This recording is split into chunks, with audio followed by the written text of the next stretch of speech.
Hello friends, जय जगन्नाथ। तो आज जेहेतु आम सब एकाठी होइछु समस्ते मिसी बाबा धबलेश्वर पाखक जाऊँ आ सांग माने सत कथा कहे बापा सह बाइक रे बसी कुआडे बुली जिबा ता मजा किसी अलग थाए। सत कहल ना मत कमेंट निश्चित कहे। तो फाइनाली आसिक आम डेस्टिनेशन पहुँच गलु। ए खरार प्रकोप को सहन करी ए लंबा ब्रिज को पार करी बाबा धबलेश्वर निकट में पहुँची गलु।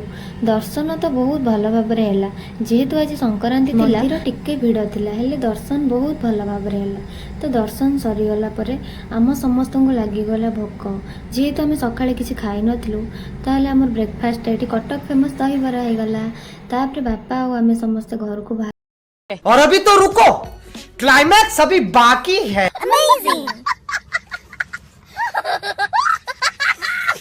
एबे आमे चलिलु घर को। बाय बाय, देखा नेक्स्ट ब्लॉग रे।